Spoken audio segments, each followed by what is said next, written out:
Make every night a wonderful journey, no matter where you are. Here is your harbor of the soul. Good night, sweet dreams. The first story, Condemned House. It was April or May 2009. My friend, let's call him Vinny, was in from out of town, and we decided to drink at about noon. We went to a party store and bought some 4DS and just walked around town brown bagging it. We got a call from another friend, Justin, that he and his girlfriend Kim were going to drop by. By now, it was the early afternoon and we made it back to my place. I had mentioned to Vinny that the house next door was condemned. It had a bright pink sign on the front door with CONDNED written on it because the garage behind the house was collapsing. I had never seen anyone go in or out of the house in the 2 years I had been living next door to it. I had just assumed it was abandoned and or got foreclosed upon. As kids, we'd always love exploring the woods and looking for random things. It only seemed fitting that we go into the house and have a look around. We were pretty drunk at this point and just thought, fuck it, let's do this. We went in behind the house.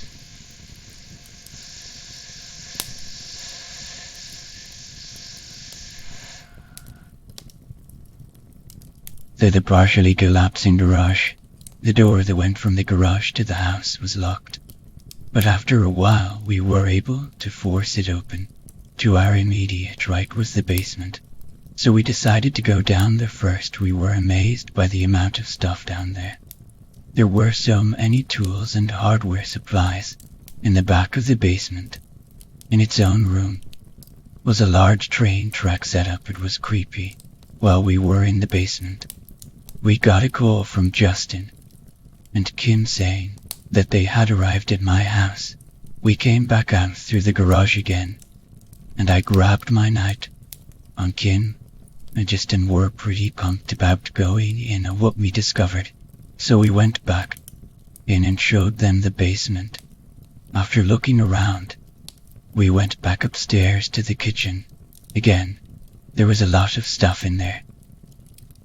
A table in the corner of the room was full of bottles and cans, which we planned on taking after looking around the rest of the house. There is a 10-cent deposit for cans here. We took some time poking around the kitchen. To it, of course, smelled bad in there, but it wasn't overwhelming. The smell was just that of a musty house. I made the mistake of looking in the refrigerator, and the smell of THA overwhelmed me from the rotting food whose smell was being contained until I opened it. There was a door that separated the kitchen from the living room, and I was the first to open it. It was a swinging door, and when I opened it, I caught a glance of a figure sitting in a chair facing away from me. All I knew is that someone was in the house and we were trespassing. I quickly turned around, and while walking towards the back door, I told my friends in a whisper, "Shit, there's somebody here." And we all ran out. We went into my backyard, and I told them that I saw someone sitting in a chair in the living room. My friend Vinny, who was most likely more drunk than I was, said, "Fuck it, man, he has no more of a right to be there than us. It's probably a junkie." I was not as excited to go back in to confront a squatting junkie, but I was convinced when Justin informed me that he was most likely high as fuck and wouldn't be able to do shit. We ended up going back in through the back again, but more quietly this time. When we made it to the kitchen, Vinny was the first, this time, to open the door to the living room. The rest of us stood back and watched him watch the figure in the chair. Vinny swung the door shut, looked at us, and said, "That's a dead body." We all looked at him in shock, but it was obvious that he was serious. We all trickled into the living room and gathered around the body. His skin was black, even though We found out later. He was white and was sitting in a chair facing the front of the house. It was obvious that he had been there.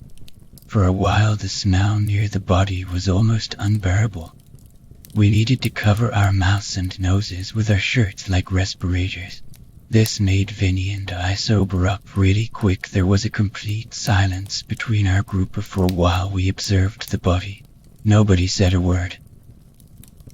I can't really tell you what happened next, as it gets kind of foggy from there.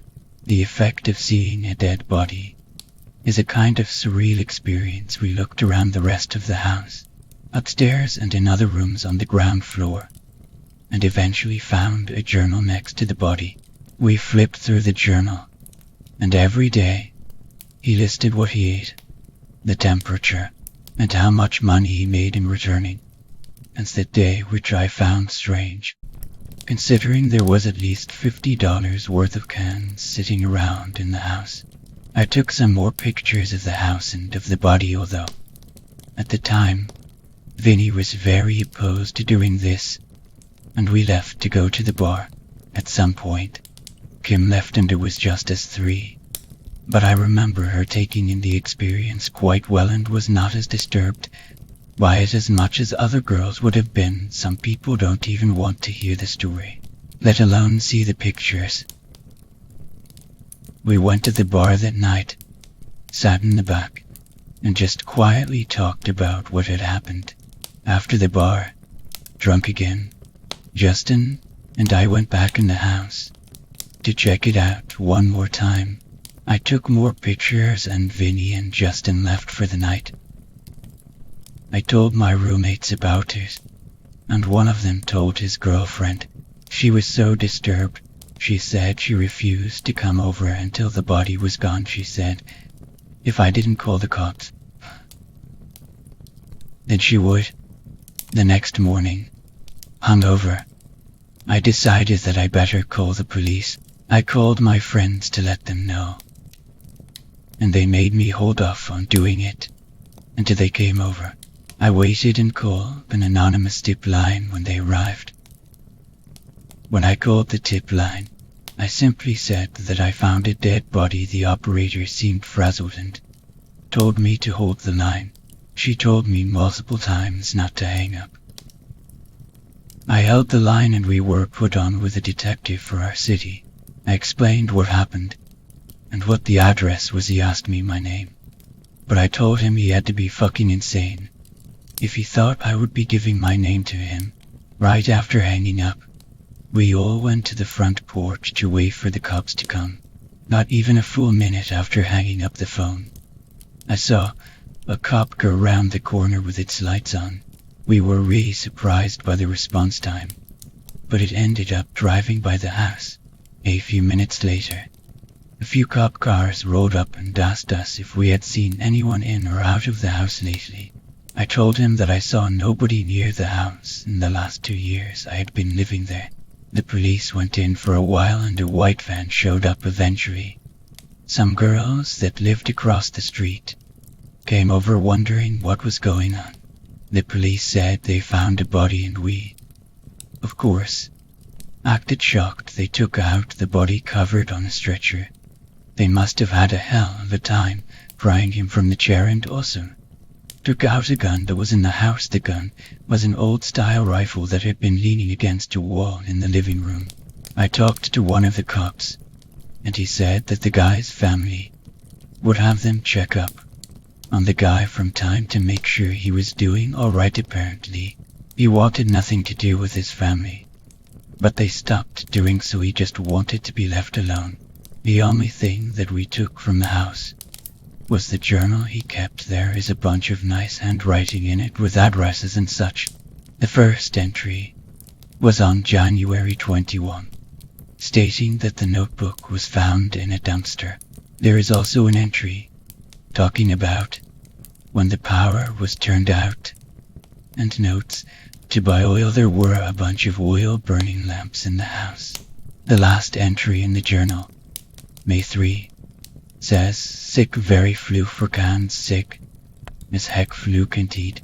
It is eerie the date matched up with the most current newspaper he had in a pile in the living room. We decided not to take anything else, out of respect for him and his family. I know that certain things were worth a lot of money, but I'm not about to be the type of person that loots a dead guy's house.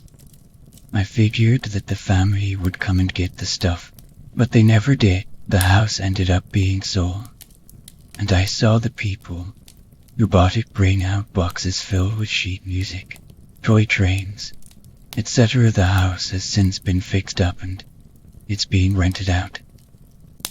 I could find no information on either the house or the guy who died, even over a year later. I am posting this just to share my experience. This happened in 2009, but I am just now deciding to share it with everyone. I am not trying to make jokes or act like it is a funny story.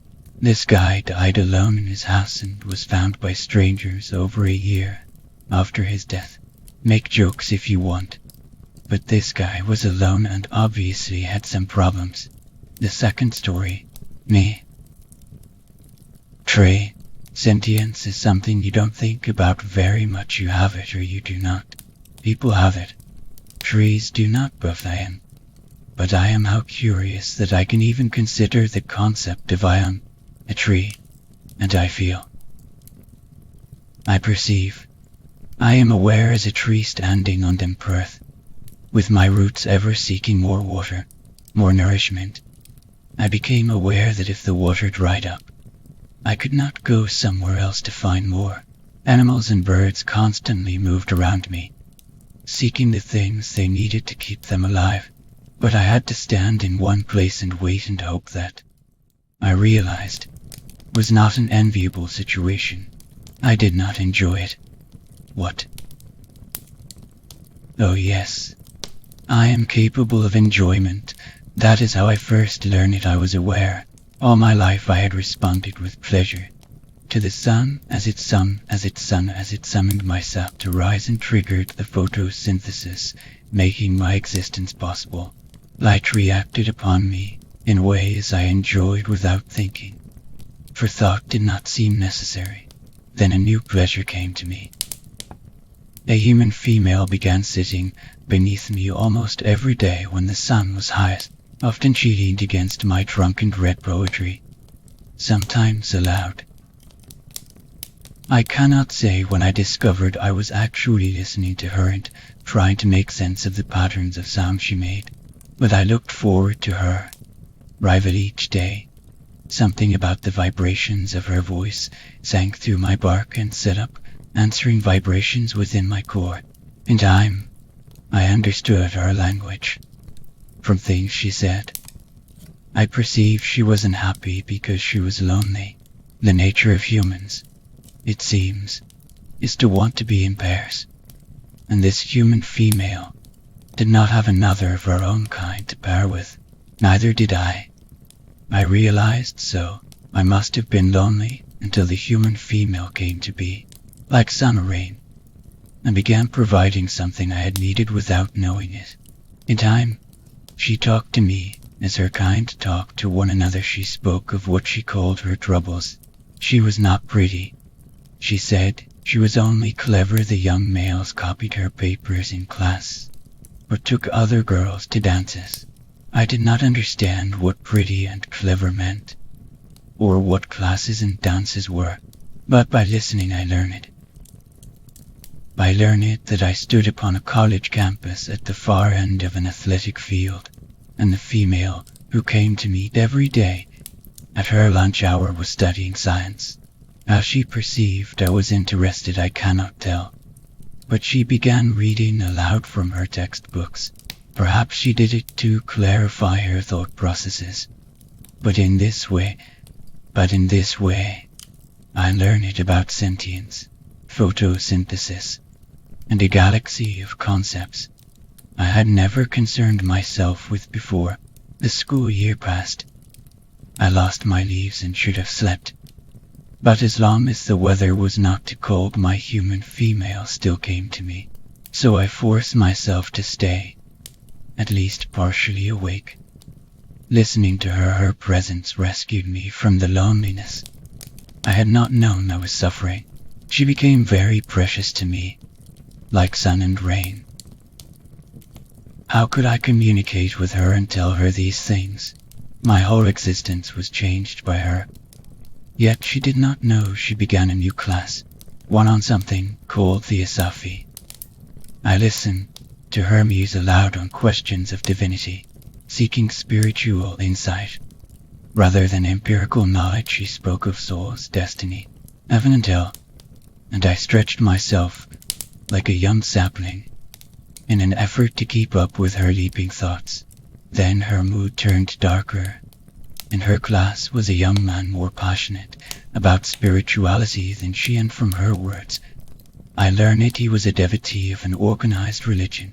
It was a sect obsessed with sin, and his idolatry was beginning to have an influence on her. She began to worry aloud about the condition of her own soul. I was forced to consider the question, then, of whether a tree could have a soul was sentient, and proof of the possession of one. Then I remembered some poetry she had once read, a phrase about the soul being love's vessel. I loved, surely. I loved her, for the same reasons as I loved sun and rain. She had become necessary to me. She had expanded my existence, and without her I would shrink back into a darkness I had not recognized as darkness. I loved. I had a soul. This human male. He was dragging her into a darkness. I could sense it. I could feel the flagging of her bright spirit with his talk of sins and hellfire. He was crushing her. Was he telling her the truth? If there were souls, they must have been created. The girl and I agreed on that point. So there was a creative principle in the universe, and there must be a destructive principle as well. Dark for light, the devil. Prince of hell, he surely had power. I saw evidence of evil every day in the way human beings treated each other. So the devil had power over physical actions. The human male made my girl cry. I stood helplessly over her and suffered with her. This girl, who read poetry and studied the sciences and searched for answers. I raised my branches and tried praying with all my might to our Creator, begging that I might be allowed to help her. Nothing happened. Her eyes were frequently red-rimmed and she was growing thinner. As the periods of daylight lengthened again, she had, in her loneliness, tried to pair with the human male in her class, the one who was obsessed with the notion of sin. Her desires for procreation, which seemed perfectly natural to any tree, had been rejected by him as sinful. He had rejected her. I hated him. Hatred was another new feeling for me. The next day, I saw her walking on the campus. The human male was with her, at her elbow, yammering at her. I could tell from the way her shoulders slumped that he was making her miserable with his fanaticism. She moved closer to him, as if to warm his cold heart with her own young warmth. But he pulled away from her. He pulled away from a creature as pliant as a willow tree, with skin as white as a sycamore. I would not have pulled away from her. I felt myself shifting towards her, yearning to comfort her, and my roots tore. Free from the earth, they moved beneath me, shaping themselves into clawed feet capable of supporting me. At first, I was too shocked to move, but I realized my offer had been accepted, and the bargain was sealed, and I was glad. I set off across campus toward my girl and the human male. My weight crushed the grass and gouged the earth, and I swayed unsteadily, for such movement was strange to me, but I was not thinking of myself. I thought only of the girl, of getting to her and comforting her. I thought of stopping the human male from hurting her anymore. He saw me first. Over her shoulder his face contorted, and he took a step backward. but I was gaining better control of myself by then. I got to him while he was too astonished to run and slammed him across the throat with one of my branches, being careful not to let it hit her. I am an oak tree. It took little effort to smash his neck.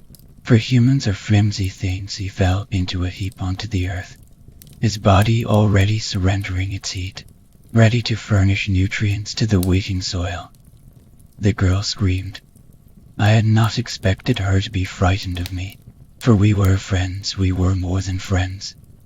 I leaned toward her, trying to reassure her, and I heard myself making sounds. The sounds I made surprised, then horrified me. Unfortunately, I did not have a human voice, any more than my roots were human feet. I had an oak tree's voice, huge and deep, and echoing with an oak tree's approximation of human words. The girl's eyes dilated with terror. She ran from me, faster than I, with all my weight, could follow. The other humans within sight of me were running too, racing toward the nearest building. Doors slammed, then some men came out of that building, shouting and gesturing in my direction. One of them dragged a metal canister with a hose and a valve. When he touched the valve, a tongue of flame licked the air without a glance backward. My girl fled from me and hid herself in the man-made caverns of brick and stone. She rejected me and everything I was, as the human male had rejected what she was. Too late, I understood heaven. Heaven was sun and rain and the lazy tenderness of new leaves unfolding in the spring. With no reason to try to save myself, I stood on the damp earth and watched the men come cautiously toward me with their canister of bottled flame. They would burn me into a pillar of fire. If she watched from a window, the girl would see it. She would be able to hear my roar of agony. I stood on the damp earth and waited for hell. The third story, the bet that cost a lifetime. It was the biggest Halloween bash of the school year. This party was dedicated to the seniors. The basketball court was designed to look like an underworld. So, as usual, you have the rowdy bunch who puts a little life in the party. Everyone was having a good time, getting crazy, dancing dirty, ignoring the teachers who told them behave. A newcomer to the school at school, Hurl, was having a hard time fitting in. No one would dance with her or talk to her. Whenever she tried to talk, they ignored her and snubbed her. She was treated like a social leper. Laurel was at an all-time low, so she sits in a corner and wallows in her own self-pity. One guy, let's call him Spike, noticed and took a liking to Laurel. She wasn't ugly, and would be much prettier if she smiled a lot more. The group of friends he was hanging out with were goths. They were the real thing, despite the other seniors posing as goths just for the night. He taps one of his buddies on the shoulder and points at Laurel. They both smile and his buddy nudges him to go and talk to Laurel. He goes over to her and reaches out his hand for her to take. She takes it, and he pulls her to her feet. Hey, the name is Spike. What's yours? He asks her. Laurel is a little shy at all of the attention he's giving her, since Spike was very attractive with his good looks, dark hair, and dark eyes. My name is Laurel. I've been here a week now. Spike smiles at her and is smitten when he notices that she is trying to overcome her shyness for him. Most girls would have said their name and clammed up afterwards. This school ain't so bad. You have the occasional shitheads that think they got it all, in the suburban bitches who whine and moan about how the bathrooms are dirty, when it's their own piss and shit that makes it that way. Other than that, I'm sure you'll survive this jungle till graduation. Laura is startled by his profane language and is fascinated by him as well. Spike smiles and is turned on by her innocence and fascination of him and his world. I can tell you're not a shy person at all, Laurel tells him. Hanging out with me will turn you that way too. His grin softens, and he still holds her hand. Hey, do you want to get out of this scene? and have a real good time with my bros and sissies over there. He points to them, and some of them smile and point their tongues at him playfully. Laurel smiles and feels comfortable with that. Just as she is about to go with him, somebody pulls them apart and pushes Spike away from her. Hey Oren, you really want to have a good time? It was one of the suburban yuppies of the school, let's call him Griffin Baker. Laurel looks back at him and whispers, "My name is Laurel, not Lauren." Griffin shrugs. Who gives a shit anyway? Do you want to have a good time or not? Spike looks at Griffin and pushes him back. Leave her the fuck alone. You're fucking scaring her.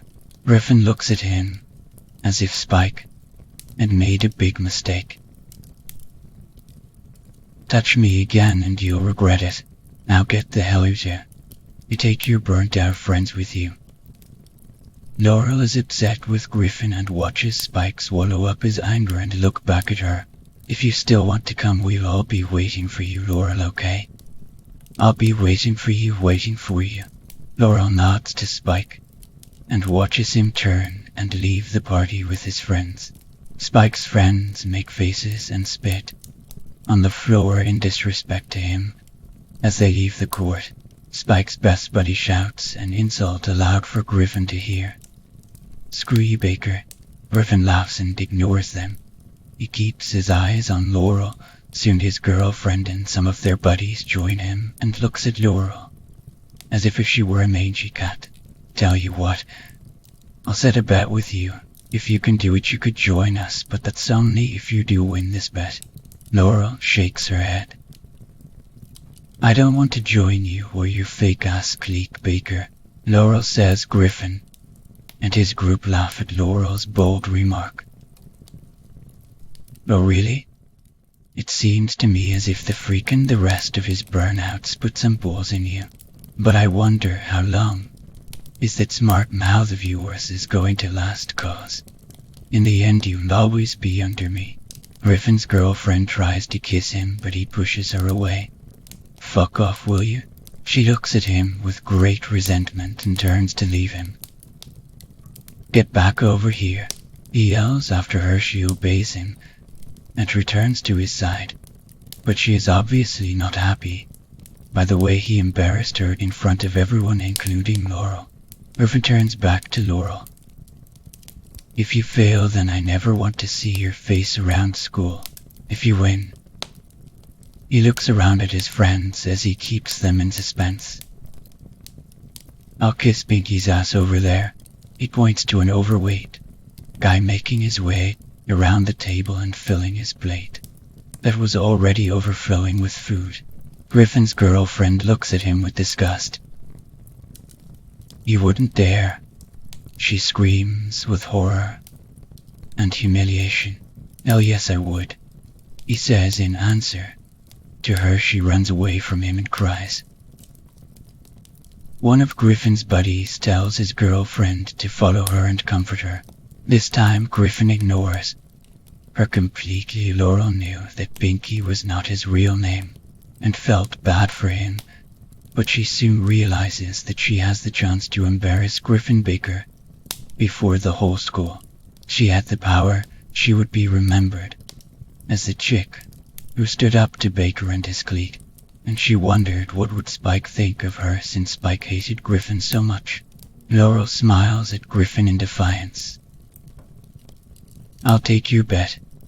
Griffin's best buddy pulls him to a corner and whispers to him, have you completely lost your mind? Are you crazy? Griffin shrugs at his friend. Don't worry about it. I have the perfect bet. His friend looks at him suspiciously. What are you up to, man? Laurel watches them whisper and wonders what was holding them up. She really wanted to get the bet over with so that she could join Spike and his buddies. She hears them both laugh and pat each other's shoulders. They both turn and face her, and that made Laurel nervous. Okay, here's the plan. You have to go to the Oak Creek Cemetery and go the nearest grave you find there. But be careful, I heard stories about this cemetery. I'm sure since you moved Here, you've heard of that place too. Laurel nods. Griffin looks back at his friend and snickers, then he turns back and faces her to finish the rest of the bet. Well, there's this old legend. It's more of a warning, actually. The warning is that you never strike an eye for any of the graves there. Laurel looks at him, confused.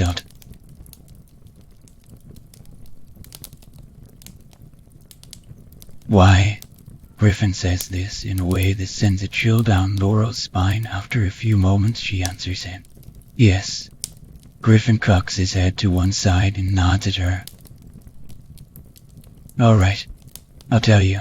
If you strike the grave with a knife, legend has it that the hand of the owner of that grave will reach out of the ground and pull you into the grave with them, to be buried alive with them for all eternity. Laurel shakes her head and doesn't believe a word that comes out of his mouth. Griffin is surprised when he sees that she isn't fazed by any of it. You don't believe me, do you? Griffin asks her. He then orders his friend to get the butcher's knife from the table.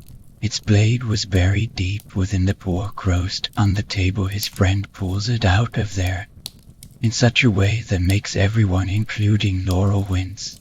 He hands it to Griffin. Griffin wipes the grease and sauce on the sleeve of his costume and hands the knife to Laurel. Ass and I pucker up to kiss his ass veil. And don't bother coming back to this school. Spike and his freaks aren't welcome here either. She nods and turns to leave, but Griffin stops her. No. Leave out of the back of the school. He knew that Spike was still waiting for her out front and would mess things up.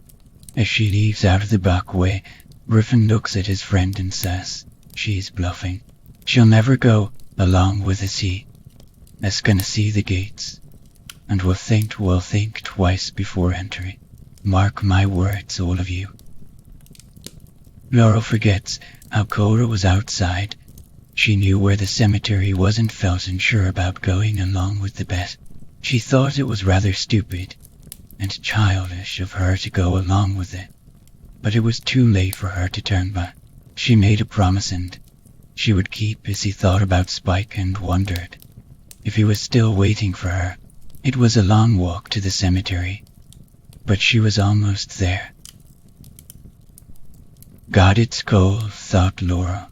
Once she got to the front gate of the cemetery, it was dark, but the sky, even if it was dark as well, showed the silhouette of the gate and the gravestones there. She was suddenly terrified.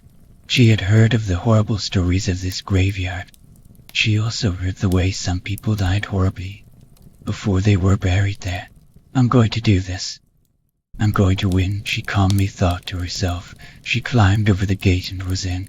She looked around and found one little grave that was isolated from the rest.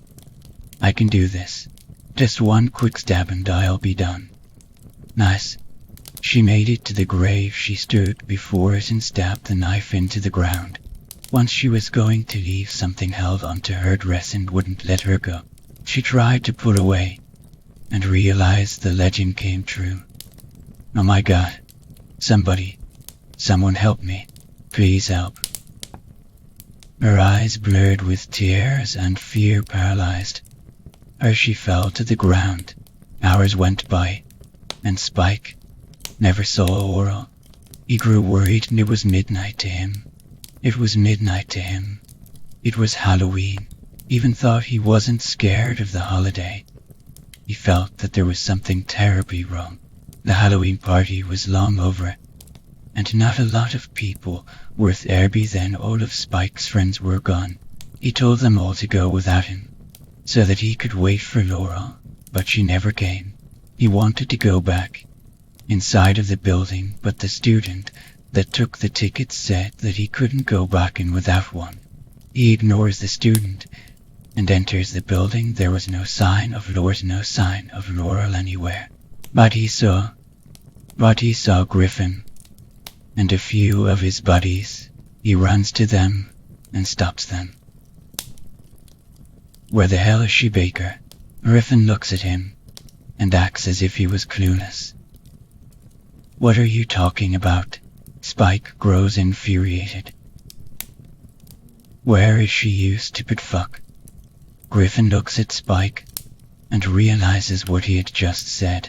He's not angered by what he said, but instead he grows a little worried as well. Maybe she went home.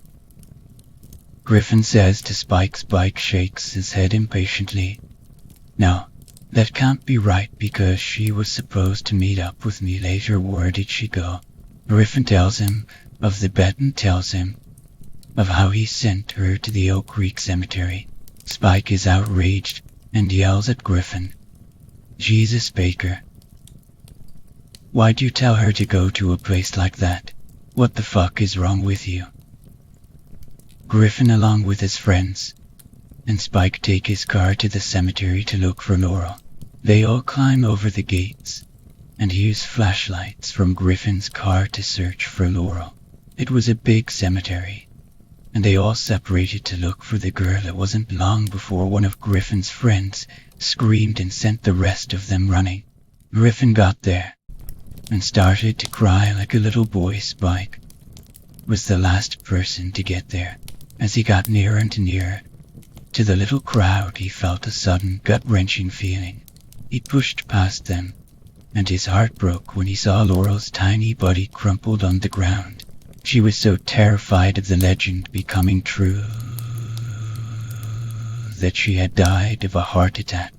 But what really had happened was what she thought was the zombies, and reaching to pull her into the grave was really the knife she had stabbed through her dress and into the ground.